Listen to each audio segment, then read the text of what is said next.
Hello there. So I'm still writing my script. This is day 3 of writing draft 0. And remember, draft 0 is the script that I don't show anyone. This is just me trying to get to the end of my outline in script form. I don't know how long it's going to be, hopefully about 35 pages. It might be 40 pages. I'm typing it in Final Draft, which is not a piece of software I like at all, but it is industry standard. So I'm just going to keep using that. And I paid for it, so I might as well use it, including the garbage upgrades as well they keep giving it. Anyway, rant for another time. I'm writing draft 0. So one of the hacks and tips I try to do, because I don't actually have long to write today, I've only got about an hour and a half available to write, so I want to make the most of it. Here's one thing that I try to do, and I can't remember if I've done it yesterday, is help your future self. And so what that means is essentially leaving yourself an easy thing to do first thing the next day. So writing is hard, therefore cheat, have an outline. So in a way, I know what the next scene is I have to write. But actually, what's a good idea is if you've spent a whole day on a script, and I did spend most of yesterday on the script, I got to about 3 p.m. and then I ran out of steam. But what I should have done is started the next scene and used that momentum that I'd had to sort of leave an open loop, to leave something unfinished, that it would then be relatively simple for me to start the next morning cold. And so that is what I call help your future self. So you're just leaving yourself an easy task to do. The other thing, if you haven't done that, and this is what I would normally do, is just go over what I wrote yesterday.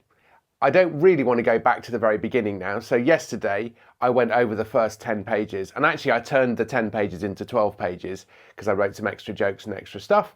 And then I wrote about 8-10 more pages. So I'm now at about page 20. So in the next hour and a half, I hope to write 3 or 4 pages because I now know what the next scene is going to do. I won't get as much done as I want today, but I can just get the next scene done. And I think I'm reaching this inflection point where it feels like it's really kicked into gear, the stakes have been established and everything's up and running, and I need to get it over the next kind of bump. And from there, I'll be able to see the end. It feels like I can't see the light at the end of the tunnel, but I can see a spot on the tunnel from which I will be able to see the light at the end of the tunnel. And once you've got that, actually, I tend to find that writing the last few pages comes quite quickly because essentially you're just paying off all of the stuff that you've been setting up. That's another trick or key bit of information is in the last third, and I'm now reaching the last third, is you don't want any new characters, new plots, new ideas. Every joke is essentially a callback to a previous joke. Every bit of the plot is referring to a previous bit of the plot.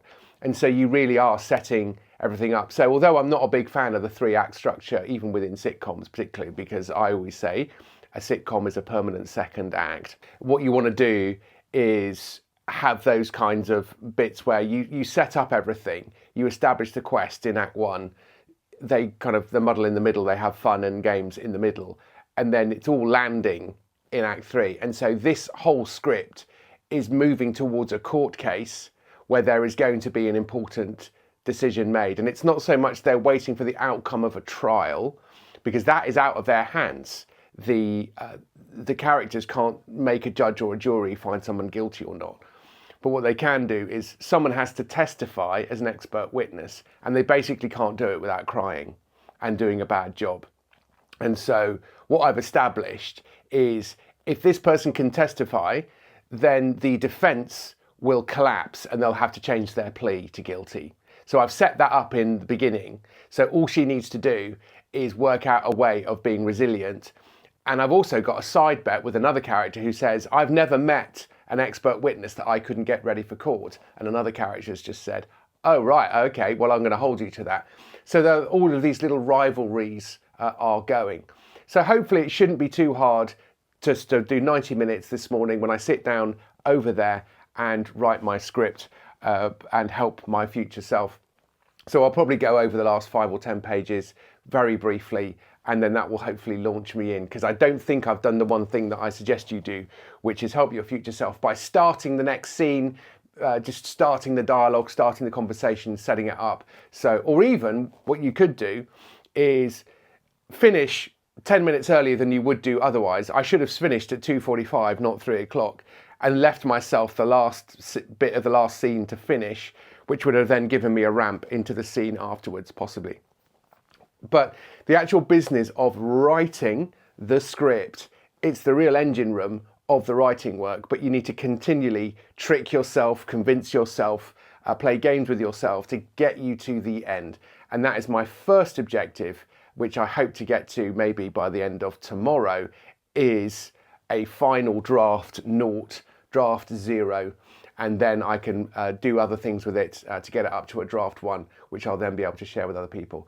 All in good time, we'll get there. But anyway, my name is James Carey, by the way. I'm a BBC sitcom writer. I've been writing sitcoms for over 20 years, including working on Miranda and My Family and My Hero, and I co-created Bluestone 4-2. I wrote a ton of radio for BBC Radio 4 as well. So that's who I am. There's lots more information at my blog called The Situation Room. So if you go down and have a look at that, you will be alerted when there are new videos and new ideas, and when I'm running courses, and maybe even doing some YouTube lives as well, where you can ask me anything and we can talk about this sort of thing. So thanks very much for watching, and I'll speak to you next time. Cheerio.